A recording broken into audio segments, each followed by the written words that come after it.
അഞ്ചാമത്തെ ബ്ലോക്കിലെ മൂന്നാമത്തെ യൂണിറ്റ് ആയ യൂണിവേഴ്സിറ്റി വിറ്റ്സ് എന്ന പേരുള്ള ഒരു യൂണിറ്റ് ആണ് നമ്മൾ ഇന്ന് ഡിസ്കസ് ചെയ്യാൻ പോകുന്നത്. ഓക്കെ, സോ ഇതുവരെ നമ്മൾ കേൾക്കാത്ത ഒരു പ്രത്യേകതരം ടേം ആണ് യൂണിവേഴ്സിറ്റി വിറ്റ്സ് എന്ന് പറയുന്നത്. സോ പുതിയൊരു കാര്യം നമ്മൾ പഠിക്കാൻ പോവുകയാണ്. ഇത്രയും കഴിഞ്ഞ ബ്രിട്ടീഷ് ഹിസ്റ്ററി ക്ലാസ്സുകളൊക്കെ നമുക്ക് റിലേറ്റ് ചെയ്ത് പഠിക്കാൻ പറ്റുന്ന ഒന്നായിരുന്നു. എന്നാൽ ഈ ഒരു യൂണിറ്റ് അതുപോലെയല്ല. നമ്മൾ പുതിയതായിട്ട് കേൾക്കുന്ന ചില പ്രത്യേക ടേംസുകളൊക്കെയാണ് ഇവിടെ നോക്കാൻ പോകുന്നത്. ഓക്കെ, സോ നമുക്ക് ഡയറക്റ്റ് ക്ലാസ്സിലോട്ട് പോകാം. ആദ്യം തന്നെ യൂണിവേഴ്സിറ്റി വിറ്റ്സ് എന്നുകൊണ്ട് ഇവിടെ എന്താണ് ഉദ്ദേശിക്കുന്നത് നോക്കാം. അതായത് 16-ാം നൂറ്റാണ്ടിൽ, ഓക്കെ ശ്രദ്ധിക്കണം, 16-ാം നൂറ്റാണ്ടിൽ ഓക്സ്ഫോർഡ് യൂണിവേഴ്സിറ്റിയിലും അതേപോലെ തന്നെ കേംബ്രിഡ്ജ് യൂണിവേഴ്സിറ്റിയിലും പഠിച്ച് പിന്നീട് അഥവാ പഠനം പൂർത്തിയാക്കിയതിനു ശേഷം പിന്നീട് ഒരുപാട് ഡ്രാമകളും അതുപോലെ തന്നെ പാംപ്ലെറ്റ്സും എല്ലാം തന്നെ എഴുതി ഫേമസ് ആയ ഒരു ഗ്രൂപ്പ് ഓഫ് പീപ്പിൾ, മനസ്സിലായോ? ആ ഒരു ഗ്രൂപ്പ് ഓഫ് പീപ്പിളെയാണ് നമ്മൾ എന്ത് വിളിക്കുന്നത്?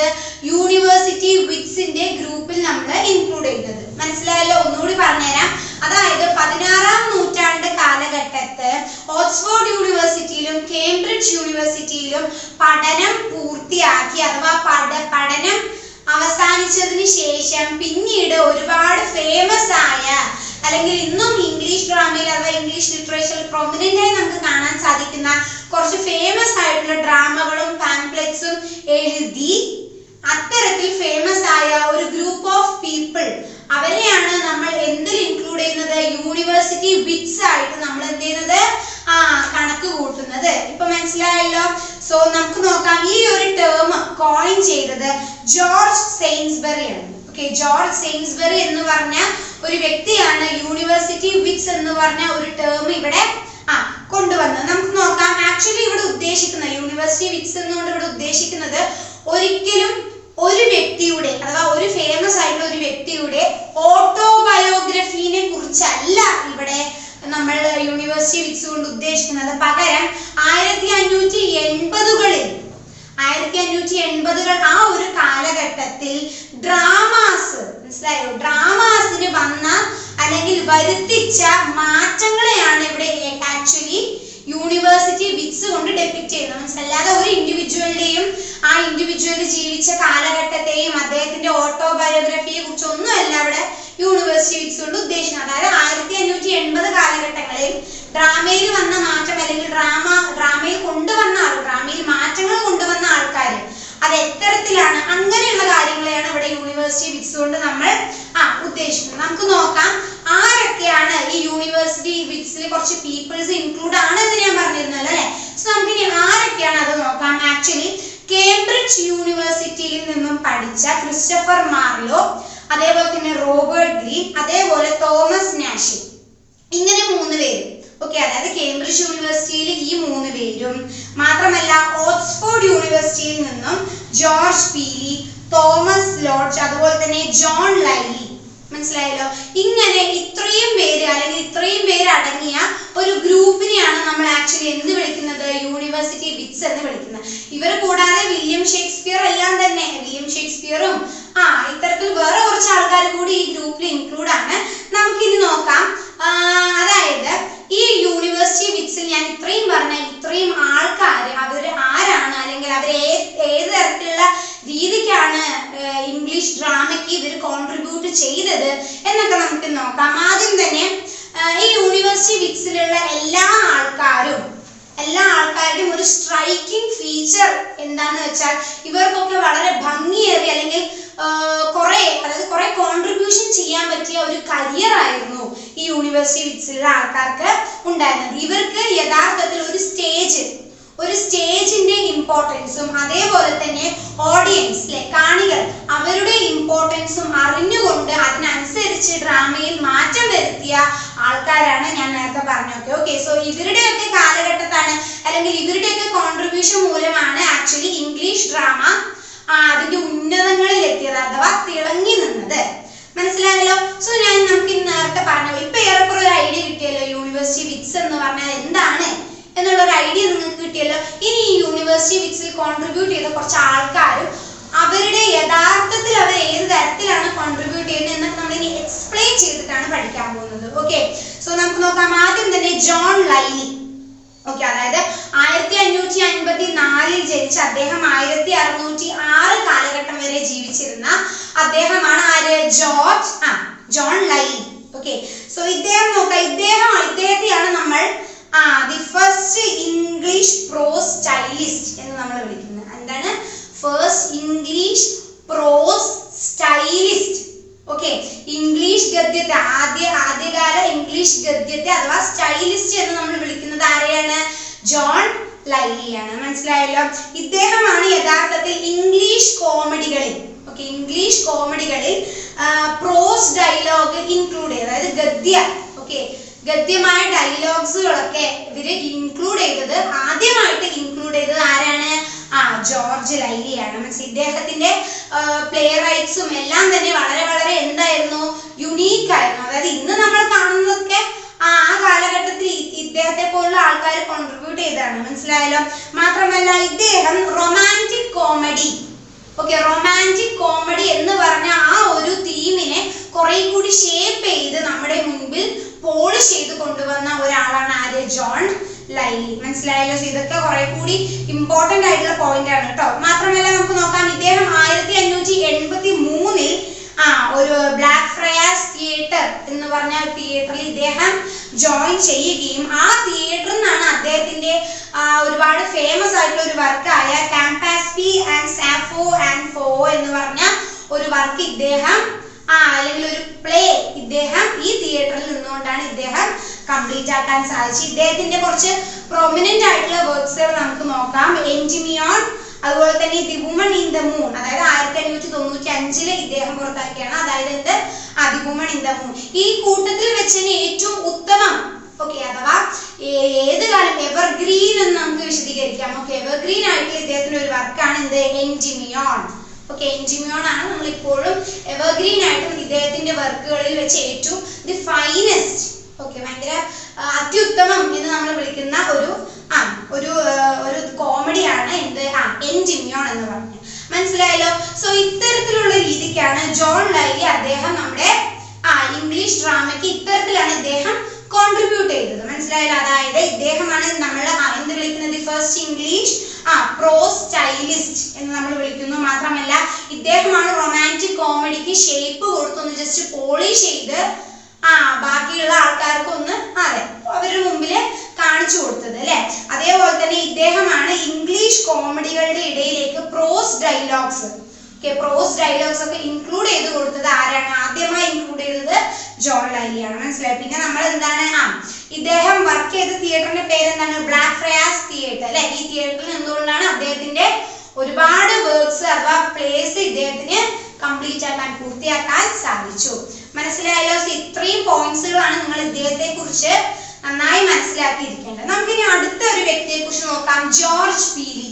ഈ പേര് നിങ്ങൾ കേൾക്കാൻ ഒരുപാട് സാധ്യതയുണ്ട്. അതായത് ലിറ്ററേച്ചറിലൊക്കെ ലിറ്ററേച്ചറിന്റെ പേപ്പറിൽ നമ്മൾ ഒരുപാട് കേട്ടൊരു പേരാണ് ജോർജ് പീലി. ഇദ്ദേഹം 1556 മുതൽ 1597 വരെയാണ് ഇദ്ദേഹത്തിന്റെ കാലഘട്ടം, ഇദ്ദേഹം ജീവിച്ചിരുന്ന കാലഘട്ടം. ഇദ്ദേഹത്തിന്റെ വർക്ക്സ് എന്ന് പറഞ്ഞ ഒരുപാട് വെറൈറ്റികൾ അർഹിക്കുന്ന ഒരു വർക്കാണ് ഇദ്ദേഹത്തിന്റെ. മാത്രമല്ല ഇദ്ദേഹം എലിസബത്തൻ പീരിയഡിൽ അഥവാ ക്വീൻ എലിസബത്തിന്റെ കാലഘട്ടത്തിൽ അവിടെ ഉണ്ടായിരുന്ന അഥവാ രാജ്ഞിയെ പോലെ തന്നെ സാധാരണ ജനങ്ങളെയും ഒരുപാട് എന്റർടൈൻ ചെയ്യിപ്പിക്കാൻ വേണ്ടി ഡ്രാമാസിൽ ഒരുപാട് നല്ല കുറെ എന്റർടൈൻമെന്റ് കൂട്ടാൻ വേണ്ടി ഒരുപാട് കുറെ നല്ല സോഴ്സുകൾ കൂടി ഇദ്ദേഹം എന്തിൽ ഇൻക്ലൂഡ് ചെയ്തിട്ടുണ്ട്? ഡ്രാമാസിൽ ഇൻക്ലൂഡ് ചെയ്തിട്ടുണ്ട്. ഇദ്ദേഹം പ്രധാനമായിട്ടും ഉപയോഗിക്കുന്ന അഥവാ ഇദ്ദേഹം പ്രധാനമായിട്ടും എഴുതുന്ന ടോപ്പിക്കുകളാണ് എന്ത് പാസ്റ്ററൽ, അതേപോലെ തന്നെ biblical and then historical place. ഇത്തരത്തിൽ ഈ 3 ടോപ്പിക്കുകളായിട്ട് റിലേറ്റ് ചെയ്ത രീതിക്കാണ് ഇദ്ദേഹം പലപ്പോഴും എന്ത് ചെയ്യാറ്, ഇദ്ദേഹം എഴുതാറ്. ഇനി നമുക്ക് നോക്കാം ഇദ്ദേഹത്തിന്റെ കുറച്ച് പ്രധാനപ്പെട്ട ഇന്നും നമുക്ക് ഏറെ പരിചിതമായ അഥവാ നമ്മൾ പരിചയപ്പെടാൻ ആഗ്രഹിക്കുന്ന കുറച്ച് വർക്ക്സുകൾ നമുക്ക് നോക്കാം. അതായത് ഓൾഡ് വൈസ് ടെയിൽസ്. ഓക്കെ, ഇദ്ദേഹത്തിന്റെ വർക്ക്സുകൾ വെച്ച് ഏറ്റവും പ്രൊമിനന്റ് ആയ അല്ലെങ്കിൽ ദ ഫൈനസ്റ്റ് വൺ എന്ന് നമുക്ക് വിളിക്കാൻ സാധിക്കുന്ന ഒന്നാണ് എന്ത്, ദി ഓൾഡ് വൈസ് ടെയിൽസ്. അതേപോലെ തന്നെ നമുക്ക് നോക്കാം the famous chronicle of king Edward. Okay, the famous chronicle of King Edward. അതേപോലെ തന്നെ ബാത്ഷീബ, അതേപോലെ തന്നെ നേരത്തെ പറഞ്ഞ പോലെ ദി ഓൾഡ് വൈസ് ടെയിൽസ്. ഇതൊക്കെയാണ് യഥാർത്ഥത്തിൽ ജോർജ് പീലിയുടെ പ്രധാനപ്പെട്ട അല്ലെങ്കിൽ പ്രൊമിനന്റ് ആയിട്ടുള്ള വർക്ക്സ്. ഇതുകൂടാതെ മറ്റും ഒരുപാട് വർക്ക്സുകൾ ഉണ്ട്. പക്ഷെ ഇദ്ദേഹത്തിന്റെ വർക്ക്സുകളിൽ വെച്ച് ഏറ്റവും പ്രൊമിനന്റ് ആയ വർക്ക്സുകളാണ് ഇതെല്ലാം. മനസ്സിലായല്ലോ? സോ ഇദ്ദേഹം ഈ ഒരു രീതിക്കാണ് ഡ്രാമേനെ ഇൻഫ്ലുവൻസ് ചെയ്തത്. മനസ്സിലായി? ഇദ്ദേഹം ആരാണ്? ഒരു യൂണിവേഴ്സിറ്റി വിറ്റ്സിന്റെ ഒരു അംഗം കൂടിയാണ്. ഓക്കെ, സോ മറക്കണ്ട, നമ്മൾ അതിനെ കുറിച്ചാണ് നമ്മളിപ്പോ പഠിച്ചുകൊണ്ടിരിക്കുന്നത്. ഇനി നമുക്ക് നോക്കാം അടുത്ത ഒരു വ്യക്തിയാണ്, അഥവാ യൂണിവേഴ്സിറ്റി വിറ്റ്സിലെ അടുത്ത ഒരു അംഗമാണ് ആര്? Robert Greene. ആരാണ്? Robert Greene. 1556 മുതൽ 1596 വരെയാണ് ഇദ്ദേഹത്തിന്റെ ഒരു കാലഘട്ടം. മനസ്സിലായല്ലോ? Robert Greene. ഇദ്ദേഹം ആക്ച്വലി ജോൺ ലൈലിയെ പോലെ തന്നെ ഇദ്ദേഹം ഒരു പ്ലേ റൈറ്റർ ആണ്. അതേപോലെ തന്നെ ഇദ്ദേഹം ആര് കൂടിയാണ്? ഒരു നോവലിസ്റ്റ് കൂടി ആണ്. മനസ്സിലായല്ലോ? നമുക്ക് നോക്കാം ഇദ്ദേഹം പാസ്റ്ററൽ, അതേപോലെ തന്നെ ഹിസ്റ്ററിക്കൽ ആൻഡ് മെലോഡ്രാമ, ട്രാജഡി, അതേപോലെ തന്നെ ഫോക്ക് പ്ലേ, ഇത്തരത്തിലുള്ള ടോപ്പിക്കുകളായിട്ടാണ് ആര് റിലേറ്റ് ചെയ്ത് അഥവാ ആര് എഴുതിയിരുന്നത്? റോബർട്ട് ഗ്രീന് എഴുതിയിരുന്നത്. നമുക്ക് നോക്കാം ഇദ്ദേഹത്തിന്റെ കുറച്ച് പ്രധാനപ്പെട്ട വർക്ക്സുകളെ കുറിച്ച് നമുക്ക് നോക്കാം. അതായത് the comical history of Alphonsus, അതേപോലെ തന്നെ Friar Bacon and Friar Bungay and James നാലാമൻ. ഓക്കെ, സോ ഇത്തരത്തിലൊക്കെയാണ് ഇദ്ദേഹത്തിന്റെ പുസ്തകങ്ങൾ, അല്ലെങ്കിൽ ഇതൊക്കെയാണ് ഇദ്ദേഹത്തിന്റെ വർക്ക്സ്. പ്രധാനമായിട്ടും ഇദ്ദേഹം ട്രാജഡി, ട്രാജിക് കോമഡി, അങ്ങനെ ഇത്തരത്തിലുള്ള ട്രാജഡി ടോപ്പിക്സുകളായിട്ടൊക്കെ ഇദ്ദേഹം എന്തായിരുന്നു, ഇദ്ദേഹത്തിന് ഒരുപാട് താല്പര്യമായിരുന്നു ആ ഒരു ടോപ്പിക് കൊണ്ട് എഴുതാനൊക്കെ. ഓക്കെ, സോ നമുക്ക് നോക്കാം ഏറെക്കുറെ ജോൺ ലൈലിയെ പോലെ തന്നെ റൊമാൻറ്റിക് കോമഡിക്കും കൂടി ഇദ്ദേഹം ഒരുപാട് പ്രാധാന്യം കൊടുത്തിരുന്നു. മാത്രമല്ല റൊമാൻറ്റിക് കോമഡിയിലുള്ള ചില പ്രത്യേക ഭാഗങ്ങളിലൊക്കെ ഇദ്ദേഹം ഒരുപാട് നല്ല കോൺട്രിബ്യൂഷൻ, ആൾക്കാരെ കൂടുതൽ എന്റർടൈൻമെന്റ് ചെയ്യിപ്പിക്കാൻ വേണ്ടിയിട്ട് ഒരുപാട് നല്ല കോൺട്രിബ്യൂഷൻ ഇദ്ദേഹം റൊമാൻറ്റിക് കോമഡിക്ക് നൽകിയിട്ടുണ്ട്. മനസ്സിലായല്ലോ? ഇനി നമുക്ക് നോക്കാനുള്ള അടുത്ത ഒരു പ്രധാനപ്പെട്ട വ്യക്തിയാണ് ആര്? Christopher Marlowe. Okay, so actually university വിറ്റ്സിന്റെ കാര്യം നമ്മൾ സംസാരിച്ചുകൊണ്ടിരിക്കുമ്പോൾ ഒരിക്കലും ഒഴിച്ചുകൂടാൻ പറ്റാത്ത ഒരു പ്രധാനപ്പെട്ട പേരാണ് അല്ലെങ്കിൽ ഒരു പ്രധാനപ്പെട്ട വ്യക്തിയാണ് ആര്? Christopher Marlow. ഇദ്ദേഹത്തിന്റെ കാലഘട്ടം 1564 മുതൽ 1593 വരെ നീണ്ടു നിൽക്കുന്ന ഒരു കാലഘട്ടമായിരുന്നു. ആരുടേത്? ക്രിസ്റ്റഫർ മാർലോവിന്റേത്. ഇദ്ദേഹത്തെ നമ്മൾ the centre son of university wits എന്ന് നമ്മൾ അഭിസംബോധന ചെയ്യാറുണ്ട്. അതായത് യഥാർത്ഥത്തിൽ തിളങ്ങുന്ന സൂര്യൻ. ഓക്കെ, യൂണിവേഴ്സിറ്റി വിറ്റ്സിന്റെ തിളങ്ങുന്ന സൂര്യനായിട്ടാണ് നമ്മൾ ആരെ കണക്കൂട്ടുന്നത്? ക്രിസ്റ്റഫർ മാർലോയെ കണക്കൂട്ടുന്നത്. അതേപോലെ തന്നെ പോപ്പുലർ ആയിട്ടുള്ള ഇംഗ്ലീഷ് ഡ്രാമയുടെ യഥാർത്ഥ സ്ഥാപകനായിട്ട്, ഔദ്യോഗികമായി യഥാർത്ഥ സ്ഥാപകനായിട്ട് നമ്മൾ കണക്ക് കൂട്ടുന്നത് ആരെ മാത്രമാണ്? ക്രിസ്റ്റഫർ മാർലോയെ മാത്രമാണ്. ഓക്കെ, ഇംഗ്ലീഷ് ഡ്രാമയുടെ യഥാർത്ഥ സ്ഥാപകനായിട്ട്. ഓക്കെ, അങ്ങനെയാണ് ഇദ്ദേഹത്തെ നമ്മൾ അഭിസംബോധന ചെയ്യുന്നത്. ഇദ്ദേഹം ജനിച്ചത് ഒരു ഷൂ മേക്കറിന്റെ മകനായിട്ടാണ് ഇദ്ദേഹം ജനിച്ചത്. ഇദ്ദേഹത്തിന്റെ സ്കൂൾ കാലഘട്ടത്തെ കുറിച്ച് നമുക്ക് വലിയ അറിവൊന്നുമില്ല. പക്ഷെ ഇദ്ദേഹം ഒരു ബാച്ചിലേഴ്സ് ഡിഗ്രി എടുത്തിരുന്നു. അതായത് കോർപ്പസ് ക്രിസ്റ്റിസ് കോളേജിലെ, അതായത് കേംബ്രിഡ്ജിലുള്ള ഒരു കോളേജാണിത്. സോ ഈ ഒരു കോളേജിൽ നിന്നും ഇദ്ദേഹത്തിന്റെ ബാച്ചിലേഴ്സ് ഡിഗ്രി ഇദ്ദേഹം എന്ത് ചെയ്തിരുന്നായിരുന്നു? കംപ്ലീറ്റ് ചെയ്തിട്ടുണ്ട്. ഇതിനെ തുടർന്നുകൊണ്ടെങ്കിൽ ഇദ്ദേഹം മാസ്റ്റേഴ്സ് ഡിഗ്രി കൂടി കംപ്ലീറ്റ് ചെയ്തു. അതായത് 1584 വർഷത്തോടു കൂടി ഇദ്ദേഹത്തിന്റെ മാസ്റ്റേഴ്സ് ഡിഗ്രി കൂടി ഇദ്ദേഹം കംപ്ലീറ്റ് ചെയ്തു. മനസ്സിലായല്ലോ? നമുക്ക് നോക്കാം ഇദ്ദേഹം റൊമാൻറ്റിക് ഡ്രാമയിൽ ഇദ്ദേഹം ഒരുപാട് വർക്ക് ചെയ്ത ഒരു ആളായിരുന്നു. മാത്രമല്ല റൊമാൻറ്റിക് ഡ്രാമയെ പോലെ തന്നെ ഇദ്ദേഹം ഒരുപാട് ഫോക്കസ് ചെയ്തിരുന്ന മറ്റൊരു ടോപ്പിക്കാണ് ട്രാജഡി അഥവാ ട്രാജിക്. ട്രാജഡി അഥവാ ദുരന്തം എന്നാണ് അതിനർത്ഥം. നമ്മൾ പഠിച്ചിട്ടുണ്ട് ഡ്രാമേന്റെ ഒരുപാട് വേർഷൻസ്, ഡിഫറെന്റ് ടൈപ്സ് ഓഫ് ഡ്രാമകൾ പഠിച്ചിട്ടുണ്ട് നമ്മൾ ലിറ്ററേച്ചർ ബുക്കിൽ അല്ലെ. സോ അതൊന്ന് നിങ്ങളൊന്ന് ശ്രദ്ധിച്ചാൽ നിങ്ങൾക്ക് ഇത് മനസ്സിലാവും. അതായത് ട്രാജഡി ആ ഒരു ടോപ്പിക്കിൽ ഇദ്ദേഹം ഒരുപാട് ഇഷ്ടപ്പെട്ടിരുന്നു. അതിൽ ഒരുപാട് മാറ്റങ്ങൾ കൊണ്ടുവരാൻ ആർക്ക് സാധിച്ചിരുന്നു? ക്രിസ്റ്റഫർ മാർലോവിന് ഈ കാലം കൊണ്ട് തന്നെ ഇദ്ദേഹത്തിന് സാധിച്ചിരുന്നു. ഇനി നമുക്ക് നോക്കാനുള്ളത് ഇദ്ദേഹത്തിന് കുറച്ച് പ്രധാനപ്പെട്ട വർക്ക്സുകളെ നമുക്ക് നോക്കാം. അതായത് ദി ട്രാജഡി ഓഫ് ദിഡോ ആൻഡ് അതുപോലെ തന്നെ ഡോക്ടർ ഫൗസ്റ്റസ്, അതേപോലെ എഡ്വാർഡ് സെക്കൻഡ് ആൻഡ് ദി ജൂ ഓഫ് മാൾട്ട. ഇത്തരത്തിൽ കുറച്ച് വർക്ക്സുകളാണ് ആര് കോൺട്രിബ്യൂട്ട് ചെയ്തത്? ക്രിസ്റ്റഫർ മാർലോ കോൺട്രിബ്യൂട്ട് ചെയ്തത്. ഇദ്ദേഹത്തിന്റെ കോൺട്രിബ്യൂഷൻ ഇതൊക്കെയാണ് എന്നതിലുപരി ഇദ്ദേഹം ആരാണ്? യഥാർത്ഥ ഇംഗ്ലീഷ് ഡ്രാമയുടെ സ്ഥാപകനാണ് ആര്? Christopher Marlowe. ഓക്കെ, സോ അത്രയും വലിയ സ്ഥാനമാണ് നമ്മുടെ ഇംഗ്ലീഷ് അഥവാ ഹിസ്റ്ററിയിൽ, ലിറ്ററേച്ചറിൽ വന്ന ഹിസ്റ്ററിയിൽ ഇദ്ദേഹത്തിന്റെ സ്ഥാനം ഇത്രയും എന്താണ്? വലുതാണ്. മനസ്സിലായല്ലോ. ഇനി നമുക്ക് നോക്കാം യൂണിവേഴ്സിറ്റി വിറ്റ്സിലെ മറ്റൊരു അംഗത്തെ കുറിച്ച്, മറ്റ് രണ്ട് അംഗത്തെ കുറിച്ച് നമുക്ക് നോക്കാം, അംഗങ്ങളെ കുറിച്ച് നമുക്ക് നോക്കാം. തോമസ് ലോഡ്ജ്, അതായത് 1557 കാലഘട്ടം മുതൽ 1625 കാലഘട്ടം വരെ ജീവിച്ചിരുന്ന തോമസ് ലോഡ്ജ്, അതേപോലെ തന്നെ തോമസ് നാഷ്. ഓക്കെ, ഇദ്ദേഹം 1567 മുതൽ 1601 ആ ഒരു കാലഘട്ടം വരെ തോമസ് നാഷെ എന്ത് ചെയ്തിരുന്നു? ജീവിച്ചിരുന്നു. ഓക്കെ, ഇനി ഈ രണ്ട് പ്രധാനപ്പെട്ട വ്യക്തികളുടെ കോൺട്രിബ്യൂഷൻ ആണ് ഇനി നമ്മൾ ഡിസ്കസ് ചെയ്യാൻ പോകുന്നത്. ഇവർ രണ്ടുപേരുടെയും കോൺട്രിബ്യൂഷൻ ഒരിക്കലും എന്തല്ല, നമുക്ക് നെഗ്ലക്ട് ചെയ്ത് വിടാവുന്ന അത്രയും മോശമല്ല ഇവരുടെ കോൺട്രിബ്യൂഷൻ. ഒരുപാട് ബാക്കിയുള്ളവരെ പോലെ തന്നെ ഒരുപാട് കുറച്ച് നല്ല കോൺട്രിബ്യൂഷൻ ആരും നൽകിയിട്ടുണ്ട്. തോമസ് ലോഡ്ജും അതേപോലെ തന്നെ തോമസ് നാഷയും ഇത് രണ്ടുപേരും നൽകിയിട്ടുണ്ട്. നമുക്ക് നോക്കാം ലോഡ്ജിന്റെ അഥവാ തോമസ് ലോഡ്ജിന്റെ ഒരു പ്രധാനപ്പെട്ട ഒരു കോൺട്രിബ്യൂഷൻ ആണ് the wounds of civil war. Okay, അതുവരെയും ലിറ്ററേച്ചറിൽ കണ്ടതിൽ വെച്ച് ഏറ്റവും വ്യത്യസ്തമേറിയ ഒരു വർക്കായിരുന്നു ഇദ്ദേഹത്തിന്റെ the wounds of civil war എന്ന് പറയുന്നത്. ഓക്കെ, ഇതിൽ ഒരു പ്രധാനപ്പെട്ട അല്ലെങ്കിൽ ഒരു വെറൈറ്റി അർഹിക്കുന്ന മറ്റൊരു പ്രതിച്ഛായ തന്നെ, ലിറ്ററേച്ചറിന്റെ പ്രതിച്ഛായ തന്നെ മാറുകയും പുതിയൊരു രൂപത്തിൽ ആ റൈറ്റിംഗ്, എഴുത്തിൽ പുതിയൊരു മാറ്റം കാണാൻ ഈ ഒരു വർക്കിന്, അതായത് തോമസ് ലോഡ്ജിന്റെ ഈ ദ വോൺസ് ഓഫ് സിവിൽ വാറിന് എന്ത് ചെയ്തു? സാധിച്ചിരുന്നു. മനസ്സിലായല്ലോ. ഇദ്ദേഹം എന്താണ്, ഒരുപാട് നോവലുകളും പ്ലേസും അതേപോലെ തന്നെ പോയംസ്, കവിതകളും ഇദ്ദേഹം എന്ത് ചെയ്യാറുണ്ടായിരുന്നു? രചിച്ചിട്ടുണ്ടായിരുന്നു. ഓക്കെ, സോ നമുക്ക് ഇനി അടുത്ത ആളെ കുറിച്ച് നോക്കാം. തോമസ് നാഷെ അല്ലെ, അതായത് 1567 കാലഘട്ടം മുതൽ 1601 ആ ഒരു കാലഘട്ടം വരെ ജീവിച്ച തോമസ് നാഷെ. ഇദ്ദേഹത്തിന്റെ കോൺട്രിബ്യൂഷനെ കുറിച്ച് നോക്കുകയാണെങ്കിൽ ഇദ്ദേഹം ആരാണ്? ഒരു പാംപ്ലെറ്റേറും അതേപോലെ തന്നെ ഒരു സ്റ്റോറി റൈറ്റർ കൂടിയാണ്. ആര്? തോമസ് നാഷെ. ഇദ്ദേഹം ഒരുപാട് നോവലുകളൊക്കെ ഇദ്ദേഹം എഴുതിയിട്ടുണ്ട്. അതിൽ ഏറ്റവും പ്രധാനപ്പെട്ട അല്ലെങ്കിൽ കുറച്ചുകൂടി ഫേമസ് ആയിട്ടുള്ള ഒരു നോവലാണ് the unfortunate traveller. Okay, the unfortunate traveller അല്ലെ, ഈ ഒരു നോവൽ നിങ്ങൾ കേൾക്കാൻ വളരെയേറെ സാധ്യതയുണ്ട്.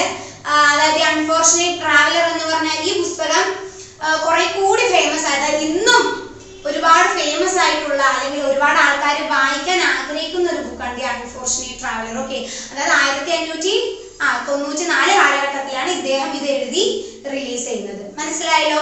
സോ നമുക്കിനി അടുത്ത ഒരു വ്യക്തിയെ കുറിച്ച് നോക്കാം. അതായത് തോമസ് കൈഡ്, അതായത് 1558 കാലഘട്ടം മുതൽ 1594 കാലഘട്ടം വരെ ജീവിച്ച ഒരു വ്യക്തിയാണ് ആര്? Thomas kind. മാത്രമല്ല യൂണിവേഴ്സിറ്റി വിറ്റ്സിന്റെ ഒരു പ്രധാനപ്പെട്ട ഒരു വ്യക്തി കൂടിയായിരുന്നു ഇദ്ദേഹം. ഇദ്ദേഹത്തിന്റെ വരവോടുകൂടിയാണ് യഥാർത്ഥത്തിൽ ഇംഗ്ലീഷ് ട്രാജഡിക്ക് ഒരുപാട് ഇമ്പോർട്ടൻസ് വന്നത്. അതായത് തോമസ് കൈഡ് ഇടപെട്ടപ്പോൾ അല്ലെങ്കിൽ തോമസ് കൈഡിന്റെ കുറച്ച് കോൺട്രിബ്യൂഷൻസ് മൂലമാണ് യഥാർത്ഥത്തിൽ ഇംഗ്ലീഷ് ട്രാജഡിക്ക് ഒരുപാട് മാറ്റങ്ങൾ വരാൻ സാധിച്ചു. മനസ്സിലായി. ഇദ്ദേഹം ഒരുപാട് ഡ്രാമാസ് ഇദ്ദേഹം ചെയ്തിട്ടുണ്ട്. അതിൽ സർവൈവിംഗ് ഡ്രാമയായിട്ട് നമ്മൾ കണക്കൂട്ടുന്നത് ഏത് മാത്രമാണ്? ദി സ്പാനിഷ് ട്രാജഡി എന്ന് പറഞ്ഞ ഇദ്ദേഹത്തിന്റെ ഒരു വർക്ക് മാത്രമാണ് ഈ കൂട്ടങ്ങളിൽ നിന്ന് സർവൈവ് ചെയ്ത് വന്നിട്ടുള്ളൂ. എന്നാൽ ഈ സ്പാനിഷ് ട്രാജഡി എന്ന് പറഞ്ഞ ഈ ഒരു ഡ്രാമ യഥാർത്ഥത്തിൽ ഒരുപാട് സക്സസ്ഫുൾ ആയിരുന്നു. മാത്രമല്ല ഇംഗ്ലീഷ് ലിറ്ററേച്ചറിൽ തന്നെ ഒരു നാഴികക്കല്ലായി മാറി അല്ലെങ്കിൽ ഒരു അത്രയും ഇമ്പോർട്ടൻസ് അറിയിക്കുന്ന ഒരു ഡ്രാമ കൂടിയായിരുന്നു the Spanish tragedy. Okay, Thomas കൈഡിന്റെ the Spanish tragedy. Okay, so നമുക്ക് നോക്കാം. യഥാർത്ഥത്തിൽ ഇദ്ദേഹമാണ് ഡ്രാമകളിൽ റിവെഞ്ച്, പ്രതികാരം എന്ന് പറഞ്ഞ ആ ഒരു തീം ഡ്രാമയിൽ ഇൻട്രൊഡ്യൂസ് ചെയ്തത് ആര് തന്നെയാണ്? തോമസ് കൈഡ് ആണ് അല്ലെ. ഇദ്ദേഹത്തിന്റെ ഏറ്റവും വലിയ ഒരു പ്ലസ് പോയിന്റ് അല്ലെങ്കിൽ ഇദ്ദേഹത്തിന്റെ ഏറ്റവും വലിയ കോൺട്രിബ്യൂഷനിൽ ഒന്നായി നമ്മൾ കണക്കൂട്ടുന്ന ഒരു കാര്യമാണിത്. ഓക്കെ, റിവെഞ്ച് എന്ന് പറഞ്ഞ തീം, പ്രതികാരം എന്ന ആ ഒരു തീമിൽ ഡ്രാമകൾ എഴുതാൻ അല്ലെങ്കിൽ ആ ഒരു തീമിൽ ഒരുപാട് ഇദ്ദേഹം എന്ത് ചെയ്തിരുന്നു? തോമസ് കൈഡ് ഫോക്കസ് ചെയ്തിരുന്നു. മനസ്സിലായല്ലോ? സോ ഇദ്ദേഹത്തിന്റെ ഒരു പ്രധാനപ്പെട്ട വർക്ക് ഏതാണ്? The Spanish tragedy. Okay, so നമുക്ക് നോക്കാം ഇനി അടുത്ത ഒരു വ്യക്തി അഥവാ യൂണിവേഴ്സിറ്റി വിക്സിലെ മറ്റൊരു വ്യക്തിയെ കുറിച്ചാണ് നമ്മൾ നോക്കാൻ പോകുന്നത്. Edmund Spencer. ഈ പേരൊക്കെ തീർച്ചയായിട്ടും നിങ്ങൾ കേട്ട് കാണും. സ്പെൻസറിയൻ സോണറ്റുകൾ അല്ലേ, അതൊക്കെ നമ്മൾ പഠിച്ചതാണ്, ലിറ്ററേച്ചറുടെ ബുക്കിൽ നമ്മൾ പഠിച്ചതാണ്. സോ അതേപോലെ തന്നെ ഇദ്ദേഹത്തിന് ഒരുപാട് ഇമ്പോർട്ടൻസ് കൊടുത്ത് നമ്മൾ ഇദ്ദേഹത്തെ നമ്മൾ നോക്കി കാണണം, അല്ലെങ്കിൽ അത്തരത്തിൽ നമ്മൾ എന്ത് ചെയ്യണം? ഇദ്ദേഹത്തെ കുറിച്ച് പഠിക്കണം. നമുക്ക് നോക്കാം. 1552 കാലഘട്ടം മുതൽ 1599 കാലഘട്ടം വരെയാണ് ഇദ്ദേഹത്തിന്റെ കാലഘട്ടം, അല്ലെങ്കിൽ ഇദ്ദേഹം ജീവിച്ച കാലഘട്ടമായി നമ്മൾ കണക്കൂട്ടുന്നത്. സോ നമുക്ക് നോക്കാം. ഇദ്ദേഹം യൂണിവേഴ്സിറ്റി ഓഫ് കേംബ്രിഡ്ജിൽ നിന്നാണ് ഇദ്ദേഹം എന്ത് ചെയ്തത്? പഠിച്ച് പുറത്തിറങ്ങിയത്. മാത്രമല്ല ഇംഗ്ലീഷ് ലാംഗ്വേജിൽ ഒരുപാട് കോൺട്രിബ്യൂഷൻസ് നൽകിയ ഒരു പോയറ്റ് കൂടിയാണ്, ഒരു കവി കൂടിയാണ് ആര്? Edmund Spencer. നമുക്ക് നോക്കാം. ഇദ്ദേഹത്തിന്റെ ഒരു പ്രധാനപ്പെട്ട വർക്കാണ് ദി ഫെയറി ക്വീൻ. ഓക്കെ, അതായത് ഇംഗ്ലീഷ് ലാംഗ്വേജിൽ തന്നെ നമ്മൾ നോക്കുമ്പോൾ ഇംഗ്ലീഷ് ലാംഗ്വേജിൽ തന്നെ ഏറ്റവും ദി ഗ്രേറ്റസ്റ്റ് വൺ ആയിട്ട് നമ്മൾ കണക്കൂട്ടുന്ന ഇദ്ദേഹത്തിന്റെ ഒരു വർക്കാണ് എന്ത്? ദി ഫെയറി ക്വീൻ എന്ന് പറയുന്നത്. നോക്കാം. മാത്രമല്ല ഈ ഒരു കവിതയിൽ ഇദ്ദേഹം ഉപയോഗിച്ചിരുന്നത് കുറച്ചുകൂടി എലഗന്റ് ആയിട്ടുള്ള ഒരു വഴിയായിരുന്നു, അല്ലെങ്കിൽ ആ ഒരു സ്റ്റൈലായിരുന്നു ഇദ്ദേഹം ഉപയോഗിച്ചിരുന്നത്. ആ ഒരു എലഗന്റ് ആയിട്ടുള്ള അദ്ദേഹം ഉപയോഗിച്ച ആ ഒരു ശൈലിയാണ് നമ്മൾ ഇന്ന് എന്ത് പേരിട്ട് വിളിക്കുന്നത്? സ്പെൻസറിയൻ സ്റ്റാൻസ എന്ന് വിളിക്കുന്നത് അല്ലേ? സ്പെൻസറിയൻ സ്റ്റാൻസ, അതായത് സ്റ്റാൻസ വിത്ത് 9 ലൈൻസ്, 9 വരികളോ അടങ്ങിയിട്ടുള്ള ആ ഒരു വരിയെ നമ്മൾ എന്ത് പറയുന്നു?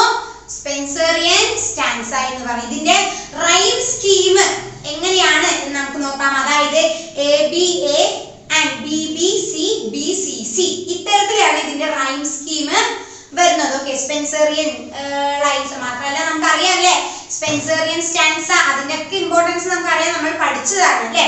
സോ നമുക്ക് നോക്കാം. ആക്ച്വലി റിനൈസൻസ്, അതായത് ഇംഗ്ലീഷ് ലിറ്റററി റിനൈസൻസ്, അതായത് ഏകദേശം റിനൈസൻസ് കാലഘട്ടത്തിലേക്ക് കടക്കുന്ന സമയത്ത്, നമ്മുടെ ഒരു കാലഘട്ടം, ആ സമൂഹം റിനൈസൻസിലേക്ക് കടക്കുന്ന സമയത്ത് ഇംഗ്ലീഷ് ലിറ്ററേച്ചറിന്റെ നിലവിൽ വന്ന ഒരു വർക്കായിരുന്നു ഇദ്ദേഹത്തിന്റെ ദ ഷിപ്പാർഡ്സ് കലണ്ടർ. ഓക്കെ, അതായത് 1579 മുതൽ 80 ആ ഒരു കാലഘട്ടത്തിനുള്ളിൽ വന്ന ഒരു പുസ്തകമടയിൽ ഈ ഇദ്ദേഹത്തിന്റെ ഒരു വർക്കാണ് എന്ത്? ഷിപ്പാർഡ് കലണ്ടർ എന്ന് പറയുന്നത്. സോ ഈ ഒരു വർക്കിനെയാണ് നമ്മൾ എന്തായിട്ട് കണക്കൂട്ടുന്നത്? ഇംഗ്ലീഷ് ലിറ്റററി റിനൈസൻസിന്റെ ആദ്യത്തെ ഒരു വർക്കായിട്ട്, അഥവാ ആദ്യത്തെ ഒരു ഫസ്റ്റ് വർക്ക്, ആദ്യത്തെ വർക്കായിട്ട് നമ്മൾ കണക്കൂട്ടുന്നത് എഡ്മണ്ട് സ്പെൻസറിന്റെ എന്താണ്? ഈ ഒരു ദ ഷിപ്പാർഡ് കലണ്ടർ എന്ന് പറഞ്ഞ ഒരു വർക്കാണ്. ഓക്കെ, റിനൈസൻസ് തുടങ്ങുമ്പോൾ, റിനൈസൻസിന്റെ തുടക്കത്തിൽ ഇംഗ്ലീഷ് ലിറ്ററേച്ചർ റിനൈസൻസിന്റെ ആ തുടക്കത്തിൽ ആദ്യമായിട്ട് വന്ന ഒരു വർക്കാണ് എന്ത്? The Shepheardes Calender. മനസ്സിലായല്ലോ? മാത്രമല്ല ഇദ്ദേഹത്തിന് ഒരുപാട് പോയറ്റിക് അച്ചീവ്മെന്റ്സ് നേടിയെടുക്കാൻ സാധിച്ച ഒരു കവിയാണ് ആര്? Edmund Spencer. നമുക്ക് നോക്കാം. ഇദ്ദേഹം ഒരുപാട് കമ്പോസ് ചെയ്തിട്ടുണ്ട്. അതിൽപ്പെട്ടാണ് ഒരുപാട് എപ്പിക്കുകള്, എലജീസ്, അതുപോലെ തന്നെ സോണറ്റുകൾ അല്ലെ. നമുക്കറിയാം സ്പെൻസറിയൻ സോണറ്റിന്റെ ഒക്കെ പ്രത്യേകതകൾ പഠിച്ചതാണ്. സോ സോണറ്റുകൾ അതേപോലെ തന്നെ ഒരുപാട് പോയട്രിയിലുള്ള ഒരുപാട് കുറെ വർക്ക്സുകളൊക്കെ ഇദ്ദേഹം എന്ത് ചെയ്തിട്ടുണ്ട്? ഇദ്ദേഹം കമ്പോസ് ചെയ്തിട്ടുണ്ട് അല്ലെ. അങ്ങനെ ഇദ്ദേഹം കമ്പോസ് ചെയ്ത കുറച്ച് പ്രധാനപ്പെട്ട വർക്ക്സിലൂടെ നമുക്ക് കിടക്കാം. അതായത് 4 ഹൈമൻസ് ആൻഡ് പ്രോതലാമിയൻ ആൻഡ് ഓൾസോ എപ്പിതലാമിയൻ. ഇത്തരത്തിൽ ഇതൊക്കെയാണ് ഇദ്ദേഹത്തിന്റെ പ്രധാനപ്പെട്ട വർക്ക്സിൽ നമ്മൾ ഇൻക്ലൂഡ് ചെയ്യുന്നത്. എപ്പിതലാമിയൻ മുഴുവനായിട്ടും നമുക്ക് ഒരു യൂണിറ്റിൽ പഠിക്കാനുണ്ട്. എനിക്ക് തോന്നുന്നു ലിറ്ററേച്ചറിന്റെ ഒരു പുസ്തകത്തിലാണ് നമുക്കത് പഠിക്കാനുള്ളത്. എപ്പിതലാമിയൻ മുഴുവനായിട്ടും ആ പോയം നമുക്ക് എടുത്ത് പഠിക്കാനുണ്ട്. ഓക്കെ, സോ ഇത്തരത്തിലാണ് എഡ്മണ്ട് സ്പെൻസർ ഇംഗ്ലീഷ് ലിറ്ററേച്ചറിലേക്ക് എന്ത് ചെയ്ത് കോൺട്രിബ്യൂട്ട് ചെയ്തത്. അതുകൊണ്ട് തന്നെ ഇദ്ദേഹത്തെ നമ്മൾ മറ്റൊരു പേരിട്ട് വിളിക്കും, the Prince of poets of his time. ഇദ്ദേഹത്തിന്റെ കാലഘട്ടത്തിലെ കവികളുടെ ഇടയിലുള്ള രാജകുമാരൻ, കവിതകളുടെ രാജകുമാരൻ എന്നൊക്കെ നമ്മൾ ഇദ്ദേഹത്തെ എന്ത് ചെയ്യുന്നു? പേരിട്ട് വിളിക്കുന്നു. മാത്രമല്ല ചാൾസ് ലാംബ് എന്ന് പറഞ്ഞ ഒരു വ്യക്തി ഇദ്ദേഹത്തെ പോയറ്റ് എന്ന് അഭിസംബോധന ചെയ്തിട്ടുണ്ട്. അതായത് കവികളുടെ കവി എന്ന് ഇദ്ദേഹത്തെ ഈ ചാൾസ് ലാംബ് എന്ത് ചെയ്തിട്ടുണ്ടായിരുന്നു, അഭിസംബോധന ചെയ്തിട്ടുണ്ട്. സോ അത്രയും മനോഹരമായ കുറെ കോൺട്രിബ്യൂഷൻ ആണ് ഇദ്ദേഹം നൽകിയത് എന്ന് നമുക്ക് ഈ ഒരു ഇതിലൂടെ തന്നെ നമുക്ക് എന്താവാം, മനസ്സിലാവാം. ഇനി യൂണിവേഴ്സിറ്റി വിറ്റ്സിലെ മറ്റൊരു പ്രധാനപ്പെട്ട ഒരു അംഗത്തെ കുറിച്ചാണ് നമ്മൾ ഇന്ന് നോക്കാൻ പോകുന്നത്. അദ്ദേഹമാണ് സർ വാൾട്ടർ റാലി. ഓക്കെ, ഇദ്ദേഹം 1554 കാലഘട്ടം മുതൽ 1618 കാലഘട്ടം വരെയാണ് ഇദ്ദേഹം എന്ത് ചെയ്തത്, ജീവിച്ചു പോകുന്നത്. യഥാർത്ഥത്തിൽ ഇദ്ദേഹത്തെ നമ്മൾ എന്തായിട്ടാണ് കണക്കൂട്ടുന്നത് എന്ന് നോക്കിയാൽ, അതായത് the last true renaissance man. Okay, അതായത് ചുരുക്കത്തിൽ യഥാർത്ഥത്തിൽ റിനൈസൻസ് അഥവാ നവോത്ഥാന കാലഘട്ടത്തിലെ അവസാനത്തെ ഒരു അംഗമായിട്ട്, അവസാനത്തെ യഥാർത്ഥ റിനൈസൻസ് മാൻ, അവസാനത്തെ യഥാർത്ഥ നവോത്ഥാന നേതാവ് അല്ലെങ്കിൽ നവോത്ഥാന ആ ഒരു മാൻ എന്നുള്ള ആ ഒരു പദവി കൊടുത്തിരിക്കുന്നത് ആർക്കാണ്, സർ വാൾട്ടർ റാലിയാണ്. കാരണം ഇദ്ദേഹത്തിന് ശേഷം ഒരു ട്രൂ റിനൈസൻസ് മാനെ കാണാൻ സാധിച്ചിട്ടില്ല, അല്ലെങ്കിൽ ആ റിനൈസൻസ് നവോത്ഥാനത്തിന്റെ കുറച്ച് അംശങ്ങൾ അടങ്ങിയിട്ടുള്ള ഒരു വ്യക്തിയെ കാണാൻ ഇദ്ദേഹത്തിന്റെ കാലഘട്ടത്തിന് ശേഷം കാണാൻ സാധിച്ചിട്ടില്ല എന്നുണ്ടാവും ഇവർ എന്ത് ചെയ്തത്, ഇദ്ദേഹത്തെ ഇത്തരത്തിൽ അഭിസംബോധന ചെയ്തത്. മനസ്സിലായല്ലോ?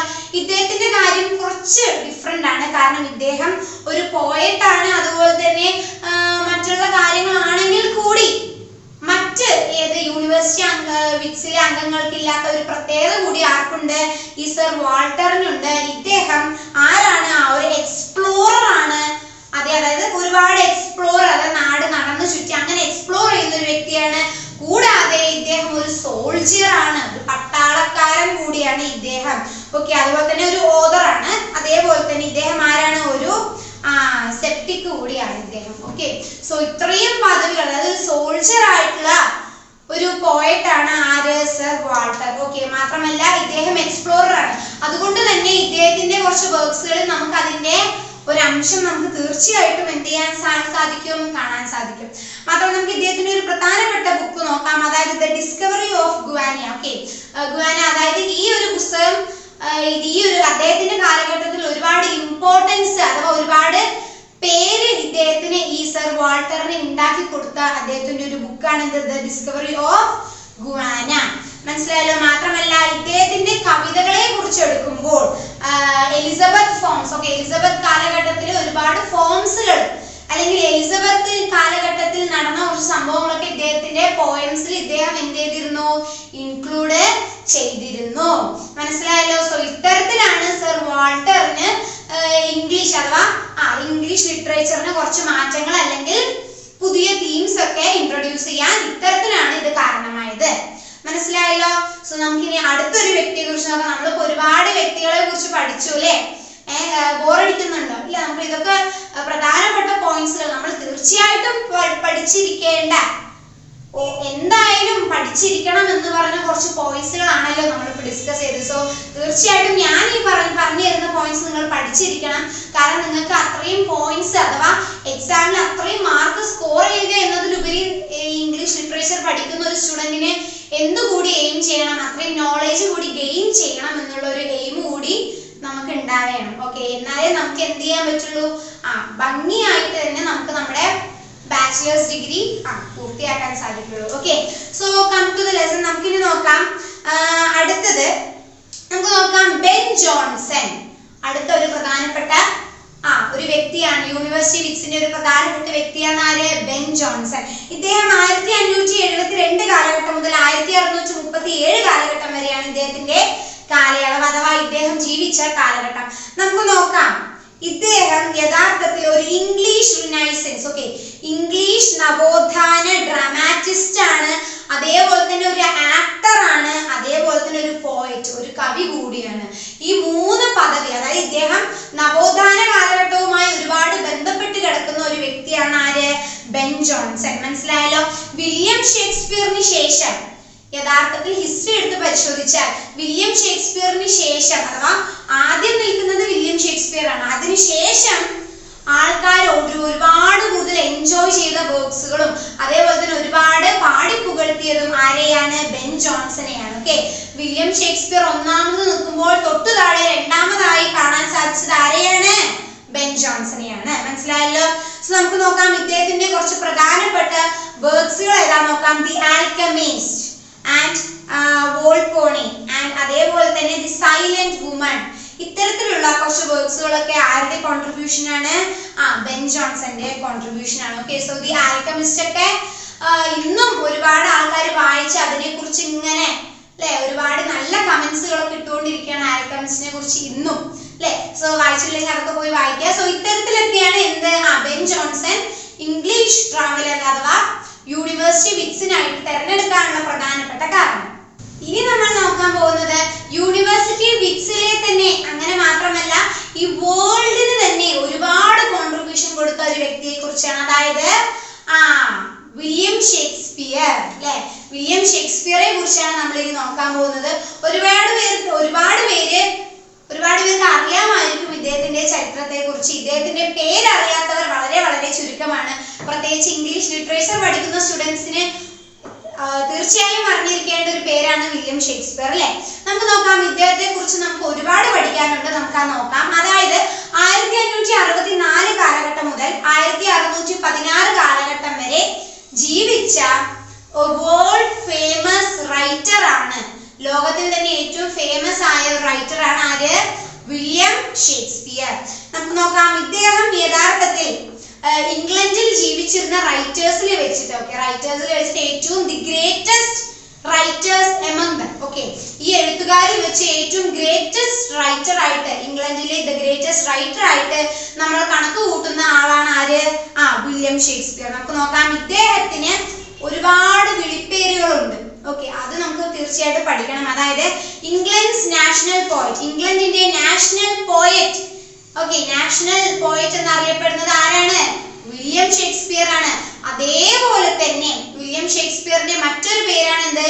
Bard of A1. തീർച്ചയായിട്ടും ഒബ്ജക്റ്റീവ് ആയിട്ട് ചോദിക്കാൻ ചാൻസ് ഉണ്ട്. ചോദിച്ച ചോദ്യമാണ്. എന്താണ്? വില്യം ഷേക്സ്പിയറുടെ രണ്ട് പേരുകളാണ് എന്ത്? ഒന്ന് ഇംഗ്ലണ്ട്സ് നാഷണൽ പോയറ്റ്. ഓക്കെ, ഇംഗ്ലണ്ടിന്റെ ദേശീയ കവി എന്നൊക്കെ അറിയപ്പെടുന്നു. മാത്രമല്ല ബാർഡ് ഓഫ് ഏവൺ അല്ലെ. അതെന്തുകൊണ്ടാണ് ബാർഡ് ഓഫ് ഏവൺ എന്ന പേര് വന്നത്? അത് നമുക്ക് ഇന്ന് നോക്കാം. ഇപ്പൊ ഇത് മനസ്സിലാക്കാം. ഇദ്ദേഹത്തിന്റെ മറ്റൊരു വിളിപ്പേരാണ് എന്ത്? Bard of A1.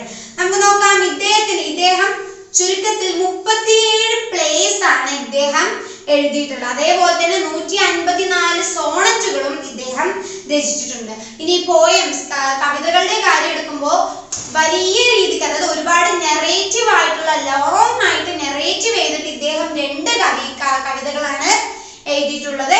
എന്നാൽ ഇത് കൂടാതെ വേറെയും ചില പോയംസ് ഒക്കെ എന്ത് ചെയ്തിട്ടുണ്ട്? ഇദ്ദേഹം എഴുതിയിട്ടുണ്ട്. ഇവിടെ ശ്രദ്ധിക്കേണ്ട കാര്യം ഇദ്ദേഹം എത്ര പ്ലേസ് എഴുതി, എത്ര സോണറ്റുകൾ എഴുതി, എത്ര പോയംസ് എഴുതി എന്ന് കൃത്യമായിട്ട് നിങ്ങൾ മനസ്സിലാക്കണം. ഓക്കെ, എത്ര പ്ലേസ് എഴുതി? 37 പ്ലേസ് എഴുതി. സോണറ്റുകൾ എത്രണ്ണാണ്? 154 സോണറ്റ്. ഷേക്സ്പിയറൻ. ഓക്കെ, ഷേക്സ്പിയറൻ സോണറ്റുകൾ എത്രണ്ണാണ്? 154 സോണറ്റുകളെയാണ് നമുക്ക് കളക്ട് ചെയ്യാൻ സാധിച്ചിട്ടുള്ളൂ. ഓക്കെ, അതുപോലെ തന്നെ poems, there are 2 long narrative poems written by William Shakespeare. മനസ്സിലായല്ലോ. ഇനി നമുക്ക് നോക്കാം ഈ ഇദ്ദേഹത്തിന്റെ ഞാൻ ഈ പറഞ്ഞ ഇത്രയും വർക്ക്സുകളും ഒരുപാട് ഭാഷയിലായിട്ട് എന്ത് ചെയ്തിട്ടുണ്ട്? ട്രാൻസ്ലേറ്റ് ചെയ്തിട്ടുണ്ട്. അതായത് അത്രയും ഫേമസ് ആയ വർക്ക്സുകളാണ് ഇതെല്ലാം. മനസ്സിലായല്ലോ. ഇനി ഇദ്ദേഹത്തിന്റെ കുറച്ച് പേഴ്സണൽ ആയിട്ടുള്ള അതായത് പേഴ്സണൽ ലൈഫ് എങ്ങനെയാണ്, ഇദ്ദേഹത്തിന്റെ ലൈഫ് സ്റ്റൈൽ എങ്ങനെയായിരുന്നു എന്നാണ് നമ്മൾ നോക്കാൻ പോകുന്നത്. ഇദ്ദേഹം സ്റ്റാർട്ട്ഫോർഡ് അപ്പോൺ ഏവണിലാണ് ഇദ്ദേഹത്തിന്റെ ജനനവും. ഇദ്ദേഹം വളർന്നതും എവിടെ തന്നെയാണ്? സ്റ്റാർട്ട്ഫോർഡ് അപ്പോൺ ഏവണിൽ തന്നെ ആണ്. ഓക്കെ, നമുക്ക് നോക്കാം ഇദ്ദേഹത്തിന്റെ ജനനമായിട്ട് നമ്മൾ കണക്ക് കൂട്ടുന്നത്. ഓക്കെ, ഇദ്ദേഹം ജനിച്ച ദിവസമായി നമ്മൾ കണക്ക് കൂട്ടുന്നത് ഏപ്രിൽ 26-ാം തീയതി 1564 ആണ്. അതായത് യഥാർത്ഥത്തിൽ ഏപ്രിൽ 26-ന് ആണോ നമുക്ക് അറിയത്തില്ല. പക്ഷെ ഇദ്ദേഹത്തിന്റെ മരണ തീയതി ഏത് ദിവസം തന്നെയാണ്? ഏപ്രിൽ 26-ന്. സോ അതുകൊണ്ട് തന്നെ ജനന ദിവസമായിട്ട് നമ്മൾ കണക്ക് കൂട്ടുന്ന ഒരു ഡേറ്റ് ആണ് എന്ത്? ഏപ്രിൽ 26. സോ നമുക്ക് നോക്കാം ഏപ്രിൽ 26-ാം തീയതിയാണ് ഇദ്ദേഹം എന്ത് ചെയ്തത്? സ്റ്റാർട്ട്ഫോർഡ് അപ്പോൺ ഏവണിൽ ഇദ്ദേഹം ജനിച്ചത്. മാത്രമല്ല അതിനുശേഷം ഇദ്ദേഹത്തിന്റെ 18-ാമത്തെ വയസ്സിൽ ഇദ്ദേഹം അന്നെ ഹെത്വേ എന്ന് പറഞ്ഞ ഒരു സ്ത്രീയെ ഇദ്ദേഹം വിവാഹം ചെയ്യുകയും പിന്നീട് ഇദ്ദേഹത്തിന് 3 കുഞ്ഞുങ്ങൾ ഉണ്ടാവുകയും ചെയ്തു. അവരാണ് ആര്? സൂസന്ന. ഒന്നാമത്തെ പെൺകുട്ടിയാണ് ആര്? സൂസന്ന. പിന്നീട് ഉണ്ടായിരുന്ന 2 പേരും ട്വിൻസ് ആയിരുന്നു. അവരുടെ പേരാണ് ഹാംനെറ്റും ജൂഡിത്തും. അന്നെ ഹത്വേ ആണ് ഭാര്യ. 18-ാം വയസ്സിലാണ് വിവാഹം ചെയ്തത്. ഓക്കെ, സോ ഇത്രയും കാര്യങ്ങളാണ് ഇദ്ദേഹത്തിന്റെ പേഴ്സണൽ ലൈഫിൽ നമുക്ക് നോക്കാനുള്ളത്. പിന്നീട് ഇദ്ദേഹം എന്ത് ചെയ്യുകയാണ്, ലണ്ടനിലോട്ട് വരികയും ഇദ്ദേഹത്തിന്റെ കരിയർ എവിടെയായിരുന്നു, കരിയർ മുഴുവനും ലണ്ടനിലായിരുന്നു. ലണ്ടനിൽ പിന്നീട് അവിടെ ഉണ്ടായിരുന്ന ഒരു കമ്പനിയായ ലോർഡ് ചാംബർലീസ് മെൻ എന്ന് പറഞ്ഞ ഒരു കമ്പനിയിൽ, പിന്നീട് അത് അറിയപ്പെട്ടത് കിങ്സ് മെൻ എന്നുള്ള പേരിലാണ് പിന്നീട് ആ കമ്പനി അറിയപ്പെട്ടത്. പക്ഷെ ആ ഒരു കമ്പനിയിൽ ഇദ്ദേഹം ജോയിൻ ചെയ്യുകയും പിന്നീട് അദ്ദേഹത്തിന്റെ കരിയർ ഒക്കെ അവിടെ നിന്നാണ് എന്ത് ചെയ്തത്, വളർന്നു പോയത്. അങ്ങനെ ഇദ്ദേഹം എന്ത് ചെയ്യുകയാണ്, അതായത് ഏപ്രിൽ 23 തീയതി 1616 കാലഘട്ടത്തിൽ ഇദ്ദേഹം മരണമടയുകയുമാണ് ഇദ്ദേഹം ചെയ്തത്. മനസ്സിലായല്ലോ? ഇങ്ങനെയാണ് ഇദ്ദേഹത്തിന്റെ വില്യം ഷേക്സ്പിയറിന്റെ ജീവിതം ഇങ്ങനെയായിരുന്നു, ഇത്തരത്തിലായിരുന്നു. ഓക്കെ, സോ നമുക്ക് നോക്കാം. ഇദ്ദേഹത്തിന്റെ വർക്ക്സുകളെ കുറിച്ച് ഞാൻ പറഞ്ഞിരുന്നു അല്ലെ. 37 പ്ലേസും അതേപോലെ തന്നെ 154 സോണറ്റും 2 ലോങ് നറേറ്റീവ് പോയംസ് ഒക്കെയാണ് ഇദ്ദേഹം രചിച്ചിരുന്നത്.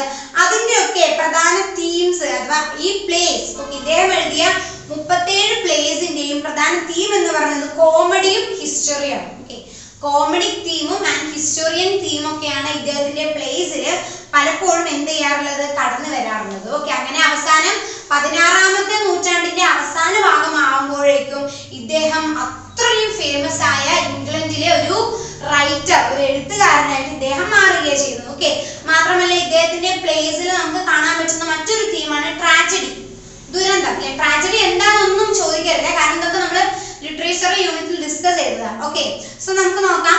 അങ്ങനെയാണ് ഇദ്ദേഹം എന്ത് ചെയ്യുന്നത്, ട്രാജഡി നോക്കട്ടെ. ഇദ്ദേഹം ട്രാജിക് പ്ലേസ് ആയിട്ട് നമ്മൾ കണക്കൂട്ടുന്നതാണ് ഒതെല്ലോ, ഹാംലെറ്റ്, അതേപോലെ തന്നെ കിങ് ലിയർ ആൻഡ് മാക്ബെത്ത്. ഈ 4 നിങ്ങൾക്ക് തീർച്ചയായിട്ടും പഠിക്കാനുണ്ട്. തനിയെ എടുത്ത് ഇതിന്റെ മാക്ബെത്തിലെയും ഒതെല്ലോന്റെയും സ്റ്റോറി, അതായത് ഹാംലെറ്റിന്റെ എല്ലാതിന്റെയും സ്റ്റോറി നമുക്ക് ഇനി വരുന്ന യൂണിറ്റുകളിലൊക്കെ ഡിസ്കസ് ചെയ്യണം. സോ ഇപ്പൊ അറിഞ്ഞു വെക്കുക, ഇദ്ദേഹത്തിന്റെ ട്രാജിക് പ്ലേസിന്റെ എണ്ണത്തിൽ നമ്മൾ കണക്കൂട്ടുന്ന ഏതൊക്കെയാണ്, Othello, Hamlet, King Lear and Macbeth. Okay, ഇതൊക്കെ ഇദ്ദേഹത്തിന്റെ ട്രാജിക് പ്ലേസ് ആണ്. ഓക്കെ, സോ നമുക്ക് നോക്കാം.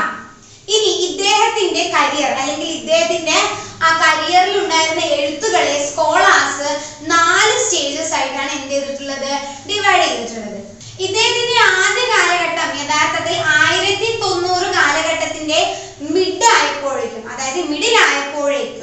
ഇദ്ദേഹം, അതായത് വില്യം ഷേക്സ്പിയർ എന്ത് ചെയ്യാൻ തുടങ്ങി, Roman and Italian model history പ്ലേസുമായിട്ടൊക്കെ എന്ത് ചെയ്യാൻ തുടങ്ങി, ഇൻസ്പയർ ചെയ്തുകൊണ്ട് ഇദ്ദേഹം ചില കോമഡീസ് ഒക്കെ എന്ത് ചെയ്തു, തീമാക്കിക്കൊണ്ട് ഇദ്ദേഹം എന്ത് ചെയ്തു, വർക്ക് ചെയ്തു.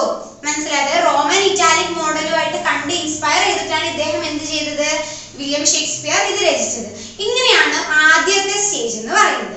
ഇനി നമുക്ക് നോക്കാം. രണ്ടാമത്തെ സ്റ്റേജ് 1595-ലാണ് ആരംഭിക്കുന്നത്. അതായത് വില്യം ഷേക്സ്പിയറുടെ കരിയറിന്റെ രണ്ടാമത്തെ സ്റ്റേജ് 1595-ലാണ് തുടങ്ങുന്നത്. അതായത് 1595-ൽ ഇദ്ദേഹം എന്ത് ചെയ്തു, ഒരു ട്രാജഡി എഴുതി. അതായത് റോമിയോ ജൂലിയറ്റ്, അറിയാലോ അല്ലെ, റോമിയോ ജൂലിയറ്റ് ഇദ്ദേഹത്തിന്റെ പ്രധാനപ്പെട്ട വർക്കാണ്. ഈ വർക്ക് 1595 ഒരു ട്രാജഡി വർക്കാണ്. അതിൽ തുടങ്ങി അവസാനം 1599-ൽ ജൂലിയസ് സീസർ എന്ന് പറഞ്ഞ മറ്റൊരു ട്രാജഡിയിലൂടെ ഇദ്ദേഹത്തിന്റെ ഈ കരിയറിന്റെ സെക്കൻഡ് സ്റ്റേജ് കൂടി ഇദ്ദേഹം എന്ത് ചെയ്യാണ്, അവസാനിപ്പിക്കുകയാണ്. ഇനി നമുക്ക് നോക്കാം മൂന്നാമത്തെ സ്റ്റേജ്. മൂന്നാമത്തെ സ്റ്റേജ് എന്ന് പറഞ്ഞാൽ ഏകദേശം 1600 കാലഘട്ടം ആകുമ്പോഴേക്കും 1600-ന്റെയും 1608-ന്റെയും ഇടയിലുള്ള ആ ഒരു കാലഘട്ടത്താണ് ഇദ്ദേഹത്തിന്റെ കരിയറിന്റെ മൂന്നാമത്തെ സ്റ്റേജ് നിലകൊള്ളുന്നത്. ഇതിനെയാണ് നമ്മൾ എന്ത് വിളിക്കുന്നത്, ട്രാജിക് പീരിയഡ് എന്ന് വിളിക്കുന്നത്. കാരണം ഈ ഒരു കാലഘട്ടത്തിന്റെ ഇടയിലാണ് ഇദ്ദേഹം എന്ത് ചെയ്തത്, ഒരുപാട് ട്രാജിക് ആയിട്ടുള്ള കുറെ വർക്കുകൾ ഇദ്ദേഹം ചെയ്തു. ഒരുപാട് എഴുതി അതായത് ഇപ്പോ ട്രാജിക് ഏതൊക്കെ നമുക്കറിയാം, ഒതെല്ലോ, ഹാംലെറ്റ്, കിങ് ലിയർ അല്ലെ, അതേപോലെ മാക്ബെത്ത്, ഇതൊക്കെ ട്രാജിക് തന്നെയാണ്. സോ ഇതുപോലെ ഒരുപാട് ട്രാജഡി പീരിയഡ് അല്ലെ, ഒരുപാട് ട്രാജഡി ആയിട്ടുള്ള കുറെ വർക്ക്സുകൾ ഈ ഒരു കാലഘട്ടത്തിന്റെ ഇടയിലാണ് ആര് രചിച്ചത്, വില്യം ഷേക്സ്പിയർ രചിച്ചത്. പിന്നീട് അങ്ങോട്ട് വരുന്ന 1613 കാലഘട്ടത്തിൽ മുതലാണ് എന്ത് സ്റ്റാർട്ട് ചെയ്യുന്നത്, നാലാമത്തെ സ്റ്റേജ് സ്റ്റാർട്ട് ചെയ്യുന്നത്. ഈ ഒരു സ്റ്റേജില് ഇദ്ദേഹം ട്രൈ കോമഡീസിന് ഒരുപാട് ഇമ്പോർട്ടൻസ് കൊടുത്തു. അതായത് റൊമാൻസ്, ട്രൈ കോമഡീസ് എന്ന് പറഞ്ഞാൽ എന്താണ്, റൊമാൻസ് ആണ്. ഇതിന് ഇദ്ദേഹം എന്ത് ചെയ്തു, ഒരുപാട് ഇമ്പോർട്ടൻസ് കൊടുത്തുകൊണ്ട് ഇദ്ദേഹം വർക്കുകൾ എഴുതാൻ തുടങ്ങി. മനസ്സിലായല്ലോ? ഇങ്ങനെ 4 രീതിക്കാണ് വില്യം ഷേക്സ്പിയറുടെ കാലഘട്ടത്തിനെ പ്രധാനപ്പെട്ട സ്കോളേഴ്സ് തരംതിരിക്കുന്നു. ഓക്കെ, ഇവിടെ നമുക്ക് നോക്കാം ഇദ്ദേഹം എഴുതിയ ട്രാജഡീസിൽ വെച്ചിട്ട് ഏറ്റവും ലാസ്റ്റ് ആയി ഇദ്ദേഹം രചിച്ച ട്രാജഡീസ് ഏതാണ് എന്ന് നോക്കുമ്പോൾ അത് മറ്റൊന്നുമല്ല ആന്റണി ആൻഡ് ക്ലിയോപെട്ര എന്ന് പറഞ്ഞ വർക്കും അതേപോലെ തന്നെ കൊറിയോളാനസ് എന്ന് പറഞ്ഞ മറ്റൊരു വർക്കുമാണ് ഇദ്ദേഹം അവസാനമായി രചിച്ച ട്രാജഡീസ്. ഏതൊക്കെയാണ്? ആന്റണി ആൻഡ് ക്ലിയോപെട്ര ആൻഡ് ദെൻ കൊറിയോളാനസ് അല്ലേ. ഇങ്ങനെ ഈ രണ്ട് ട്രാജഡികളാണ് ഇദ്ദേഹം അവസാനമായിട്ട് രചിച്ചത്. ഇനി നമുക്ക് നോക്കാം ഷേക്സ്പിയറിൻ പോയംസിന്റെ പ്രത്യേകതകളാണ് നമ്മൾ നോക്കാൻ പോകുന്നത്. ഇദ്ദേഹം 1593 അതേപോലെ തന്നെ 1594 ഈ ഒരു കാലയളവിലാണ് ഷേക്സ്പിയർ ഇദ്ദേഹം എന്ത് ചെയ്തത്? ഒരുപാട് പോയംസ് രചിച്ചത്. ഞാൻ പറഞ്ഞിരുന്നു അല്ലെ, 2 ലോങ് നെറേറ്റീവ് ആയിട്ടുള്ള 2 പോയംസ് ഇദ്ദേഹം രചിച്ചിരുന്നു എന്ന് പറഞ്ഞു. അതായത് ഈ ഒരു കാലഘട്ടം എന്ന് പറയുന്നത് പ്ലേഗ് മൂലം ഈ തിയേറ്റേഴ്സ് ഒക്കെ ക്ലോസ് ചെയ്ത് കിടക്കുന്ന ഒരു കാലഘട്ടമായിരുന്നു. സോ ആ ഒരു ഇടവേളയിലാണ് യഥാർത്ഥത്തിൽ വില്യം ഷേക്സ്പിയർ പോയംസ് കവിതകൾ രചിച്ചത്.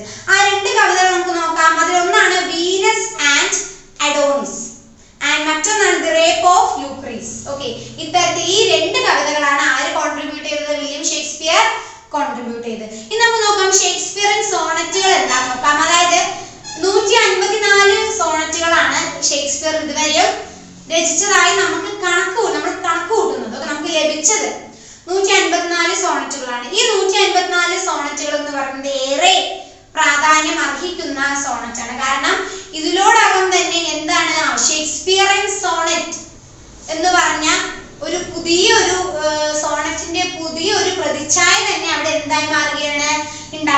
നമുക്കറിയാം ഈ ഷേക്സ്പിയറിൻ സോണറ്റിനെ ഇന്ന് നമ്മൾ എന്താ വിളിക്കുന്നത്?